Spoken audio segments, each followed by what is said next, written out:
See, I never thought the Turbolister was even usable, really.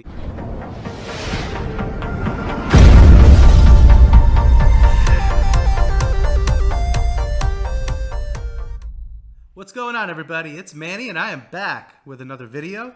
It has been requested, and it is now time to talk about Turbolister listing software. I know that some of you have been talking about some of the advances in Turbolister, but I'm still surprised at how many Scoutly users are not taking advantage of it. Before I get started, I have to be perfectly honest with you. This was a video that I never imagined making about a year and a half ago. See, I never really considered Turbolister to be very good at all or even really usable until Asellertool started focusing on it and making a priority of it to make it a really powerful lister. But ever since about the spring of 2018, you could really tell what kind of priority they were putting on it by the monthly or bi-monthly updates and fixes that they were putting into the software. They were obviously putting a lot of development time into it and really starting to make it a very sleek lister. And that's what today is all about. I want to show you how I was able to take my private mode listing and really replicate it in Turbolister from start to finish, from the time that I'm listing to the time that I'm labeling to the time that I am setting up shipments, the holding bin, printing out the shipping labels, box contents. Everything can now be done in Turbolister without very much time spent outside of the software. But instead of taking all this time to really talk about it, I think it's going to be way more valuable if I show you on a screen share exactly how to navigate the software and what's so good about it. Okay. Show me. What I'm going to do is I'm going to take a bunch of books that I got laying around that are either going to be duds or they're going to be books that I wish I could send to Amazon, but I found some sort of a flaw, like a stain or something really messed up condition-wise in the book. So I'm going to take these books and I'm going to go ahead and list them, and I'm going to show you a tour, and I'm going to replicate the private mode that I have always used in Turbolister. Let's go. Okay, so here we are. I am in Turbolister, and if you don't have an open batch, it will bring you to the batch screen and ask you to create a new batch before you get started. So let me go ahead and show you how to do that. You hit create a new batch, and then from here you just have to select how it is you normally do things. You can choose to change the name. I don't know that I ever really have. If I was ever working multiple batches at one time where I wanted to keep certain categories separate from others, I would certainly do that. But if I'm just working through one batch at a time, there's no need for that. SKU prefix, this is your custom SKU. If I'm listing books, I go ahead and I put in what is my typical custom SKU right there. You choose whether you're going to label your product or whether Amazon will.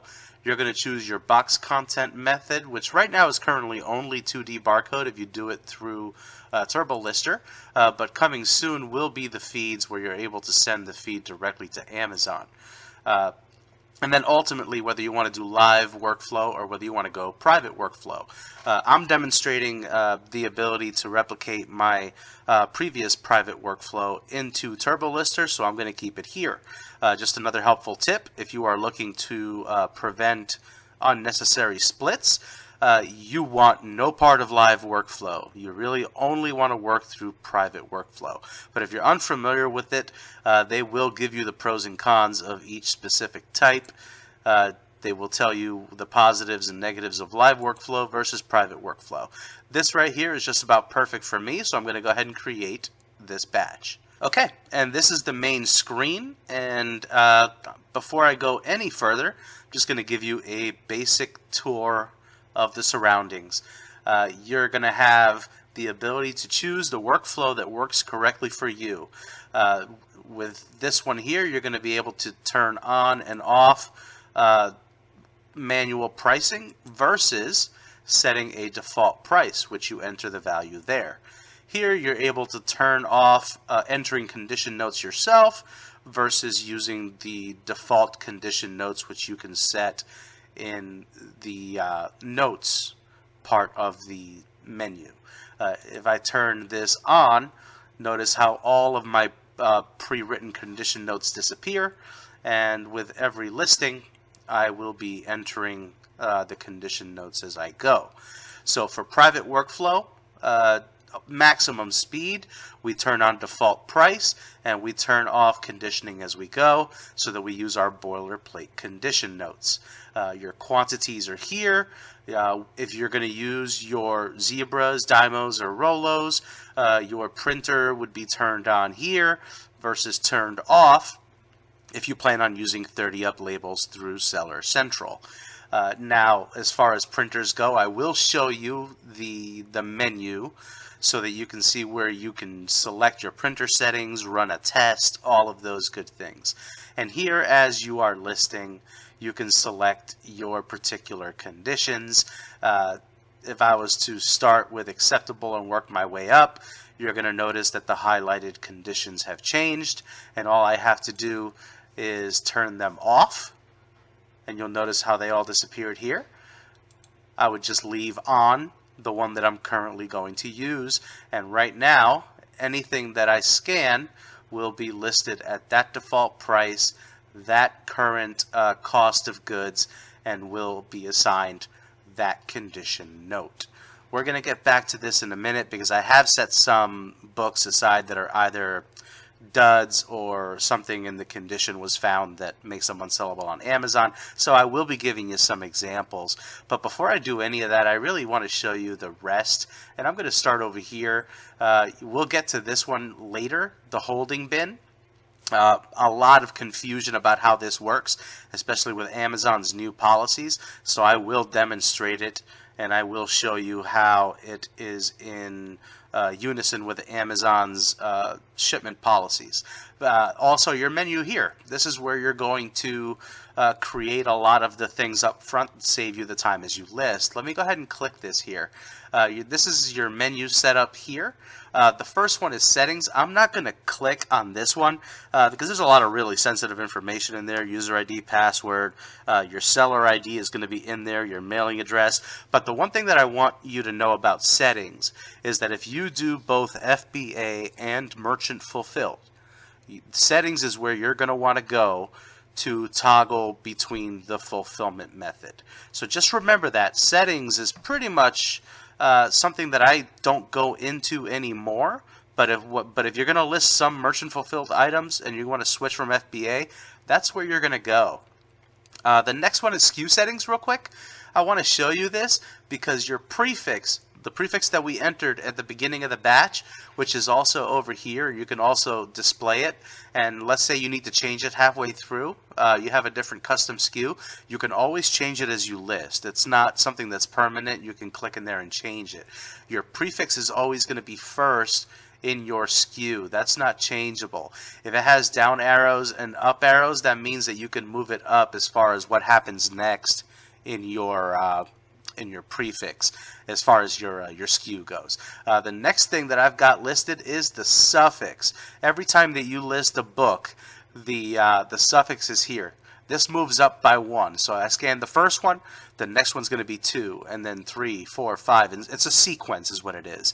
So this number sequence, if nothing else changes in the SKU that you have selected, the suffix will constantly move up by 1 to prevent any SKU from ever being a duplicate SKU. And then I've chosen the typical things that I would like to have in a very effective SKU. The month, the day, the cost of goods, the condition, and this one here is super important and a really nice hack when it comes to manual repricing after the fact. The number of days with sales, whether it's something that you know as days with sales, sales count, or e-score, I always put at the very end of my SKU. Now the reason why I do that is because I list with a default price, but I do go back and I set the initial price myself before the book goes live. In order to do so, I want to do things as quickly as possible. So if I go in there and I've got that days with sale built into my SKU, what don't I really have to do? I don't really have to check Keepa very often, if at all. So that makes it so much faster for me to use my nifty split and redirector combo and have the days with sales right on the same page. I can literally click into the FBA page, look at the days with sales, and already have a formula in my head for where I want to be in position as far as FBA listings. So keep in mind, I use the days with sales because that's the sort of information that's going to help me make very fast pricing decisions. So this is what your SKU format looks like, and this is the example that they have set for me here. If you're happy with that, you go ahead and you hit save. Next up is the printer menu, and you can choose between your FBA labels versus your ticket printing if you're doing storage yourself for merchant fulfilling. You're going to choose your printer, your paper size, and your auto print yes or no. I leave the printer on. You can run a test print just to make sure everything is good. One thing I am going to tell you folks, from this software in this screen, I have not had issues with connectivity of my Dymo ever. So just so you know, you can just come in here, you can change your paper sizes depending on what you do, and then you hit save, or you run a test print just to make sure everything is good to go. Another really valuable one here is your minimum and maximum prices. You can go in there and set your minimum and maximum prices, your minimum price really low, your max price really high, to avoid as many pricing errors as possible. The last one here is going to be your notes. This is where you're going to go in and you're going to create your pre-written condition notes if you want to go that route. Assign the condition that you want the note to pop up with. You can even assign categories. You'll have different condition notes for the categories that you choose to differentiate. So it'll knock off a bunch of these and you'll see different condition notes when you click on a different category. Super helpful stuff. But since I have everything set up the way that I normally list, including the first book is going to be an acceptable book. I'm going to have 2 former library books, and the rest of them are just going to be good with my typical good condition note. I don't need very many books to show you basically how this works, so I'm just going to have about 7 or 8 books so that I can demo this out for you. One last thing up here, you're going to see a basic idea of the number of SKUs, the number of items if you have multiples, and the weight. So this should all help out. And what we're going to do is we're going to go ahead and click out of this menu here. I'm going to click into this Enter ISBN or UPC box, and all you have to do is start scanning product in. Alright, so here we go. I'm going to start with an acceptable book, and I'm going to let this go through because I want to show you what the screen is going to look like and what you can expect. Now, as you heard, the printer printed out my FNSKU label, and down here you can see an image of the book. Even though we go very, very fast, I always recommend you slow down for 1 second, make sure your product image is correct. If there are any issues at all where you just want to double check for accuracy, or maybe it looks like it might be incorrect, just take your mouse and hover over the image, and this box is going to pop up. It's going to give you the title, the category, the ASIN. It's also going to show you what the condition note was, the condition, and your default price and the weight. That is super valuable because if something is incorrect, the image looks off, the image is different, a completely different product pops up, which I don't know that I've ever had happen, but I guess in theory it could. You're going to want to see what's going on. When you hover over it, you're also going to have the ability to delete what you just scanned in to remove it from the batch. You can reprint a label here, and it can be a little tough to see, but this little edit note button here, you can click it if you need to change the condition note slightly. You can't change the condition, but you can certainly edit what it is that you're putting as far as the actual condition note. You can make your changes, and when you're done you can just hit OK. Any changes that you put into your condition note will have been changed. And now that I've explained that to you, I can go ahead and I can list the rest of these books. Starting with these 2 former library books, I can turn off all of these condition notes. All I've got left is my former library condition note. Let's go ahead and list these things.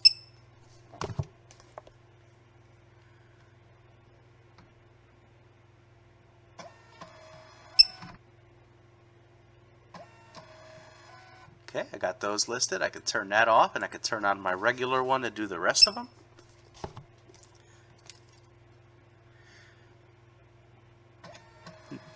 Now the whole time I am stacking these, and I am keeping them in the exact order that I list them, because here's what I'm not doing. For the sake of speed, I'm not labeling each one as I go.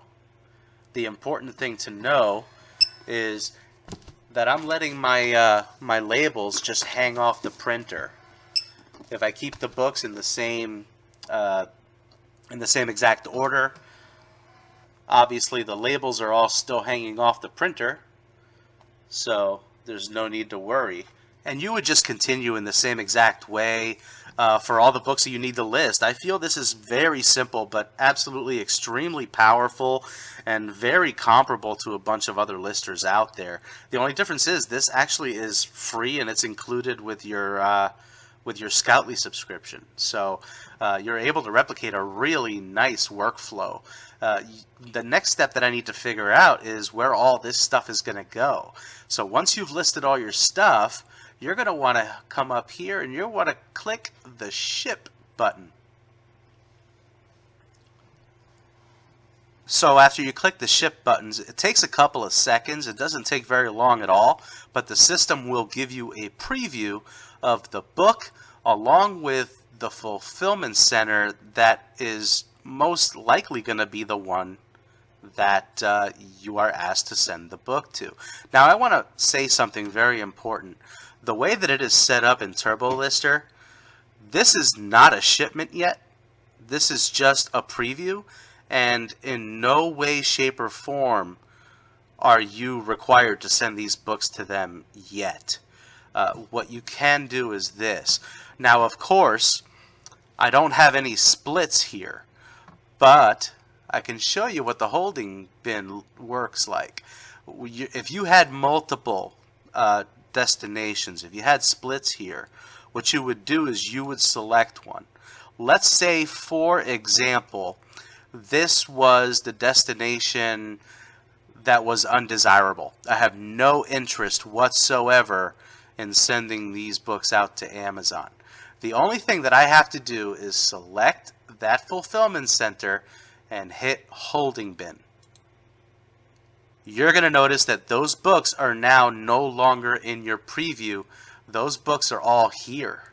Here's what that means. If I had another destination that I wanted things to go to, I could select that destination here under preview shipments and create that shipment without those books ever being in the way, without those books ever being something that Amazon even knows about. So while Amazon's policies have changed and they have become a lot stricter as far as deleting items or deleting shipments, the holding bin is an exceptional tool for you to still be able to make things work for your business. The only catch is that you have to use the holding bin on the undesirable locations first. And whenever you do that, it's going to shuffle the deck all over again. Those destinations that are left for those other ones could potentially change. Now, let's say, for example, I made a mistake and I needed to add those back. The holding bin is so versatile that I can just come back over here to add. I can go back to my add screen, click the holding bin, select all those books at once using this box here, and then add them to the batch. They're all right back where they started, no harm, no foul, and I can hit the ship button again. You see how that works? The holding bin is absolutely seamless with what is going on in your batch. Highly effective, saves you all the time in the world. Now, if you were going to be happy with this, if you're going to create the shipment, you're going to select that and you're going to hit create shipment. I really don't want to do that because, as I said, these are not books that are really saleable on Amazon, either because they're duds or because they're damaged in some way. But all you would have to do is hit create shipment, and at that point you are sending the feed to Amazon. At that point it is too late to start playing with the shipments, because at that point you would be violating their shipping policy. So now once you create this shipment, if you want to see where it's at as far as the feed goes, you would click on feed. in feed, the top one I'm assuming would be the one that's being sent to Amazon, and this would say pending. Once Amazon receives the feed, if it's all good, it's just going to go to completed like this. But there are going to be times where it's going to say failed, and it's going to let you know that there is an error. What you're going to be able to do is click on that hyperlink for failed, and if there's, for example, a book that you're gated in, a popular textbook, a book that is gated because of the ASIN, for example, just, one of those one-offs, it's going to let you know that so that you don't send gated materials to Amazon. So it's also really good at making sure that you're not sending stuff that you're going to see hit stranded inventory and you're just going to have removed in the first place. So it won't let you do that. So that is another benefit of Turbolister. And of course, once you're done, you can go into Seller Central, and you can complete everything you need to do as far as shipping, and you can pay for it and all that. And when you go to print your box labels in Amazon, if you want to print your shipping labels out here through Turbolister, instead of printing at Amazon, just save it as Adobe. I save all of my my labels, and then I come back here. I'm going to go to my ship screen once again, and then I'm going to go to print shipping label, and that label that I saved in my computer, instead of printing, I would just drag it into this box and immediately print. So Turbolister is completely self-sufficient as a software as far as printing out your product labels, as far as sending feeds to Amazon, preventing you from having to ship items that are being split that you don't want to send across the country, or you can actually use the holding bin for that. And then once you complete everything in Seller Central, you can even print your shipping labels through Turbolister. So it inspired me to go ahead and get a 4XL Dymo printer so I can just do everything through here and don't have to mess around with my regular printer anymore. So once you're done with printing out your labels, you can just go ahead and come back to batch, and then you can close the batch if you'd like. One more note, you'll also notice that up here it does also offer you the ability to enter box contents, and you can certainly print your 2D labels as well right through here. So just another reason to have a 4XL printer, but you can also use any printer that you would like for the purposes of printing out the 2D label.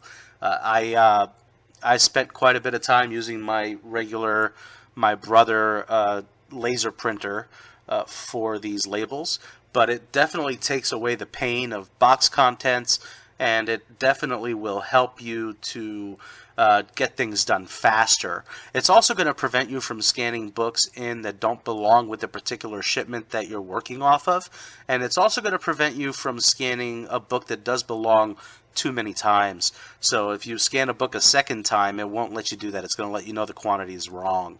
And that really is the basic way that Turbolister works. I hope that was helpful. I wanted to really illustrate just how quickly I could get my work done, and I can honestly say that by using Turbolister, I haven't lost any speed whatsoever.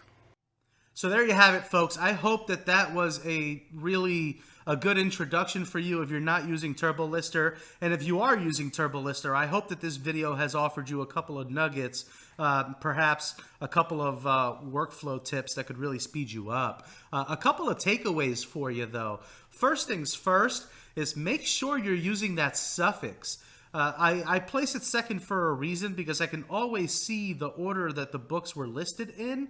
And if I do have splits, one of the important things that I can do is that I can create my stacks of books, and I can list them 15 or 20 at a time and keep those stacks the same. So if I list and I have stacks of 15 and I keep it that way, then every stack has 15 books. If I have a couple of splits, the easiest thing to do becomes to look at what suffix it was. And if I see that it's the number 12, it was the 12th book that was listed. So it's going to be in my first stack. None of this hunting and pecking and where's the book. I'm going to know by location, because I am organized, exactly where those books are. So if I do have splits, it's going to be super easy to separate those books out. It doesn't have to hurt to get it right. One more thing that I don't know if I said for you. I did say that when you send in the feeds, when the feed finalizes, it's either going to show completed or failed. You click on the failed hyperlink, and it would tell you which books are in question. A lot of the times, these books are either going to be missing dimensions, or they're just going to be books that you're gated in and can't ship. But the good news is that Turbolister stops you from sending those books in and separates them so you don't have a problem at the warehouse. One last thing that I did not mention about that, though, is that if you have failed for those books, let's say you have 2 books that you're gated in, the one thing that Turbolister is going to do for you, it will remove those books from the shipment. So you don't have to do anything in Seller Central. It will have already taken them off the shipment for you, and you don't even have to change anything. If it shows failed, you don't really have to resubmit. You don't have to do anything at all. It's already done for you. It's just more of a heads up from Turbolister. I also want to reiterate that I do not label every book after I list it. I want to reiterate that I keep my books stacked in stacks of 15 or in stacks of 20 if you prefer, but I keep those stacks the same. What I do is once I get to the point where I've got 15 or 20 books stacked and ready to go, then I will flip them back over. I'll pull the 20 labels off the printer and just kind of label them 20 at a time. You can wait until the entire batch is done being listed and do it that way. But this is faster. It's called consolidation of steps. It's something that I used to teach my servers in the restaurant business. If you can take 3 or 4 actions and put them together, you don't have to stop in between each one. It will make you faster. It's the same way with labeling. If you're just focused on scanning, what it's going to do for you, it's going to let you do one action, which will let you build up speed and momentum. And then when you're done with that action, then you can move over to labeling all the books. Once again, once you start labeling, you're going to build up speed. And that's overall going to be much faster than scanning the book, waiting for the label to come out, labeling the book, and moving on to the next one. This is just consolidation of steps and will make you a much faster lister. Just remember to keep those books in the same order than you scan them in so that you don't have to worry about whether or not the label goes to the book. You'll know it and it's automatic. And then I want to highlight that tip that I told you folks about days with sales or sales count. If you put that into your SKU, it's going to help you to price the book later on if it's something that you want to do. I use a nifty split with a redirector combo, and by having that, it's all going to be on the same screen for me. So if I see that a book sells 67 days out of 186 days, then all I have to worry about is what kind of strategy I want to take with a book that sells roughly 3 times a week. So I would say that overall, Turbolister has become a very sleek and very, very powerful listing service that is at least as comparable, if not better, than some of the premium listers out there. You're going to be getting speed with Turbolister. You now have the power of using Amazon's API to list in private mode with a very powerful and versatile holding bin. And it gives you the ability to print and label all of your items and your boxes directly within the software. And since it's absolutely free with your Scoutly subscription, you just can't beat the value. Well, that's all for today's video, folks. If you enjoyed this video, if you want to see me make more videos like this one, please remember to share, like, and subscribe to support the channel. If you haven't already done so, go ahead and smash that like button. And if you're not subscribed to the channel, go ahead and tap on that book bag right there. And while you're in there, hit that bell. Turning on those bell notifications gives you a heads up every time I drop a new video. Until next time, let's go make some money.